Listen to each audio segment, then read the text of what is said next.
액션의 대가라고 해야 될 것 같습니다. 좀 전에 전해드린 이영걸 씨, 화려하고 박진감 넘치는 액션 연기로 출연하는 영화마다 팬들을 실망시키지 않았었는데요. 이영걸 씨가 내한을 했습니다. 이영걸 씨를 직접 만나고 온 박보경 기자와 함께 얘기를 나눠보겠습니다. 네, 박보경 기자 어서 오십시오. 니하오. 네. 놀라셨나요? 네, 갑자기 또 중국어로 인사를 하시네요. 네, 제가 이 영화 무인 과건과 홍보차 내한한 이영걸 씨를 만나고 왔는데요. 네. 어제 서울 종로극장에서 영화의 기자 시사회가 열렸습니다. 이영걸 씨가 워낙에 비밀리에 입국을 해서 그 공항에 들어오는 그 순간에 포착하지 못한 게 너무 네. 아쉽기도 한데요. 그 대신 시사회에서 이영걸 씨를 아주 마음껏 보고 왔습니다. 네. 10년 만에 한국을 찾았다는 이영걸 씨, 100여 명이 넘는 취재진들의 열띤 취재 경쟁이 있었는데요. 지금 무대 인사, 시사회 전에 무대 인사의 모습입니다. 네. 이영걸 씨는 나이가 들어도 이렇게 천진하고 익살맞은 웃음이 여전하죠. 종로 서울극장 규모를 아는데 저기가 터졌겠네요. 네, 정말 많은 취재진이 있었고요. 네. 그리고 영화의 감독을 맡은 우인태 감독입니다. 네. 참 서글서글한 인상이 인상적이었고요. 참 이렇게 보시는 것처럼 눈이 부시게 터진 이런 사진 플래시 세례에도 시종일관 웃음을 잃지 않는 그런 참 프로다운 모습을 보여주는 배우와 감독이었습니다. 네, 참 이영걸 씨 세계적인 스타인데 실제로 만나보니까 어떻던가요? 제가 이영걸 씨의 팬이었어요. 어렸을 때 네. 정말 이영걸 씨 하면은 제가 대학을 들어가면 이영걸 씨를 보러 중국, 홍콩에 가겠다라고 다짐을 했을 정도로 이영걸 씨를 좋아했었는데 네. 제가 현장에서 이영걸 씨한테 그 얘기까지 전했을 정도로 네, 직접 또 중국어로 전하셨나요? 그거는 한국어로 네. 하고 통역분이 또 해주시더라고요. 네. 참 그 실제로 보니까는 이영걸 씨 그 영화 배우의 그 살아있는 눈빛을 느낄 수 있었어요. 근데 생각보다는 왜 이렇게 액션 무술을 하시는 분이라서 좀 이렇게 다부진 체구를 기대를 했었는데 너무 아담한 그 체구에 네. 흠칫 놀라서 오히려 제가 더 이렇게 좀 몸집이 커 보이는 그런 슬픈 현실이었었습니다. 그런데요, 이렇게 강한 이 배우의 카리스마, 그 액션 배우에서 느껴지는 그 눈빛의 카리스마는 아주 마음껏 느끼고 왔습니다. 네, 그 카리스마 있는 이영걸 씨 주연을 맡은 영화가 이번에 무인 과건갑이죠. 네. 이 영화 어떤 영화인가요? 네, 일단 이 과건갑 실존 인물입니다. 정무문을 창시했던 사람인데요. 네. 황비용이나 방세욱 등과 함께 중국에서는 오랫동안 기억되는 국민적인 영웅으로 네. 이렇게 존재하고 있는 그런 사람입니다. 혹시 그 우리나라에서의 어떤 최배달과 비교할 만한 인물이라고 말씀드려도 되나요? 네, 그렇죠. 그러니까 중국에서는 거의 국민적인 영웅으로 불리고 있는데요. 네. 이 과건갑이 살았던 1900년대를 배경으로 영화가 전개가 됩니다. 어려서부터 전통 있는 무인 가문에서 태어난 과건갑은 무술을 배우고 싶지만 그 힘은 그 대가가 따른다라는 아버지의 만류로 무술을 배우지 못하게 되는데요. 네. 하지만 이렇게 끝난다면 이 영화가 만들어지지도 그 전에 과건갑이라는 국민적 영웅이 생겨나지도 않았겠죠. 네, 자, 어쨌거나 이 아버지의 걱정대로 과건갑은 힘을 악용해서 의수대다가 자신의 제자를 다치게 한 상대방 스승을 죽음에 이르게 합니다. 네. 이때부터 이제 과건갑의 일대기가 시작이 되는데요.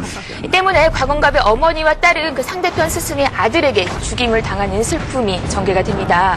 복수의 연속이라고 할 수 있겠죠. 과건갑은 이후 심한 충격에 휩싸여서 은둔의 길을 떠나게 되는데요. 이후 은둔 생활 끝에 정말 무인의 경지에 이르러서 고향으로 돌아옵니다.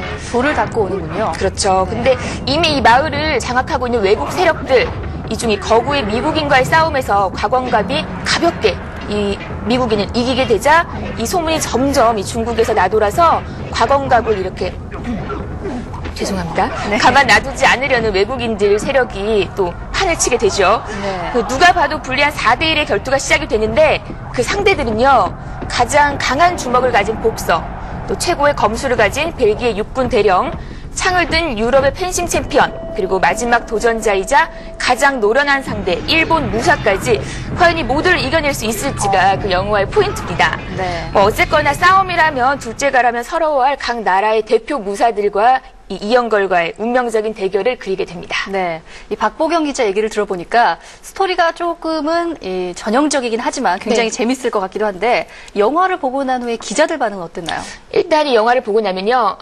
역시 이영걸이다, 역시 액션의 대가다라는 그런 찬사가 나오는데요.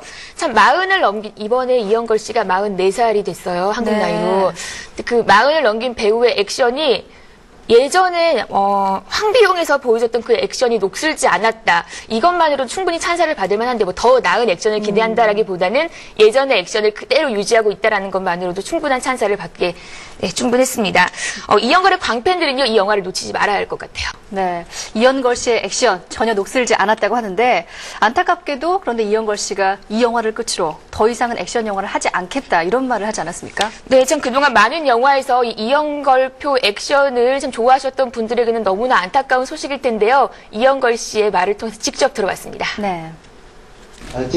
这个内容我已经回答过将近100次了。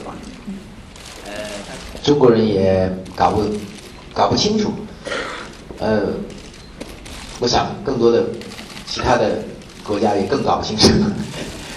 那么我想说，武术在我心目中很重要，因为武术从这个武字来讲，就是一个止一个格。在中国人的祖先里面，就是说造这个字就是制止格斗。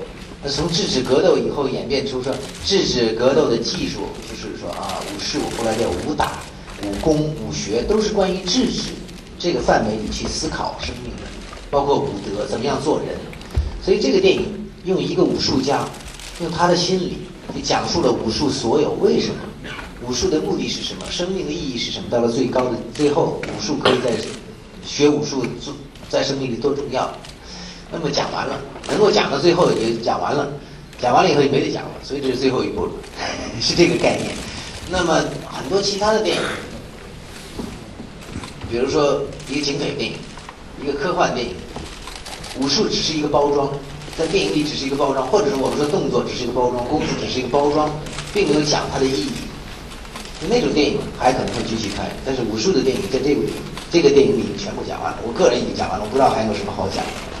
就在这个含义上，它不仅仅是在讲肢体，还是讲肢体、心理，各种感受来讲是最后一步。 네, 참 길게 대답을 했죠. 이영걸 신이 기자회견장에서 무술은 밖으로 보이는 화려한 액션보다 그 안에 깃든 깨달음의 정신이 중요하다면서 이번 영화를 통해 그 진정한 적은 상대방이 아니라 나 자신 속의 나약함이나 이기심, 그런 공포심이란 점을 알리고 싶다라고 이번 영화 속의 연기 의도를 밝히기도 했습니다. 뭐 이제는 정신까지 그런 도인의 경지에 이르렀던 것 같아요. 네.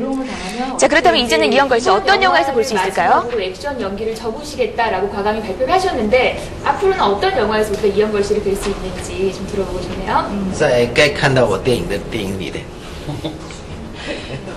지난 멜로에서 뵙고 싶다고 不知道，现在不知道。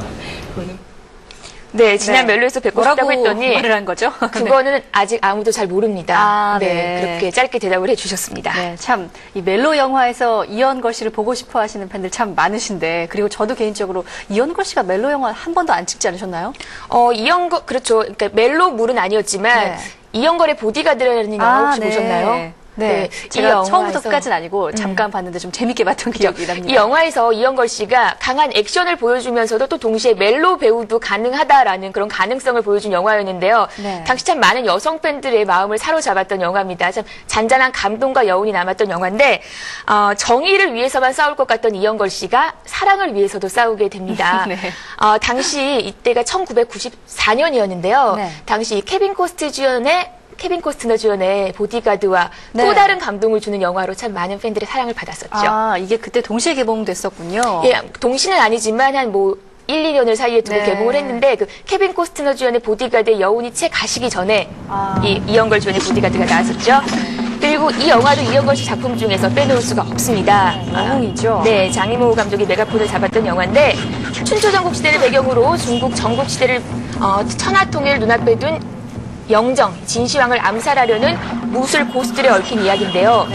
이영걸 씨와 장만옥, 양조위, 장지희 등 호흡을 맞춰서 화려한 캐스팅으로 영화가 더욱 빛났었죠. 이 영화 정말 인상 깊게 봤던 기억이 그렇죠. 나요. 자, 그리고 이 영화는요, 이영걸 씨가 조연으로 출연했던 영화인데 리셀 웨폰 4입니다. 처음으로 악역 연기를 맡았어요. 비평도 좀 많았던 것 같아요. 그래요. 네. 저 워낙에 배역 자체를 영웅역만을 많이 맡아봤었는데 악역 연기가 조금 어색한 게 아니냐라는 의견도 있었고 방금 말씀하셨던 것처럼 굳이 저렇게까지 해서 헐리우드에 진출을 네. 하고 싶으냐라는 그런 비판도 있었죠.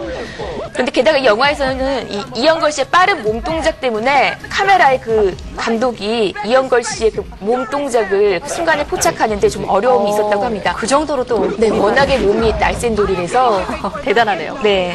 이외에도 이영걸 씨가 그동안 한 30여 편의 작품들을 해왔는데요. 네. 1979년 이영걸의 소림사를 시작으로 액션씬을 볼 수 없다는 점이 이제는 참 안타까움으로 남습니다. 네. 그런데 또 하지만 또 다르게 생각을 해보면요.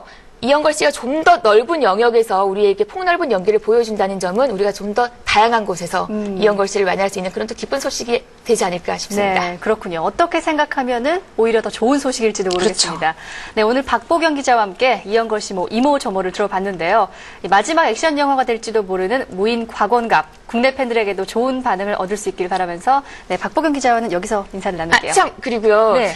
이영걸 씨 내한 소식, 이 기자회견에 대한 내용은요. 오늘 저녁 오후 6시 생방송 네. 스타투데이에서 좀 더 자세하고 재미있는 얘기들 함께 하실 수 있습니다. 여러분의 많은 시청 바랍니다. 네, 기대해 보겠습니다. 고맙습니다. 고맙습니다.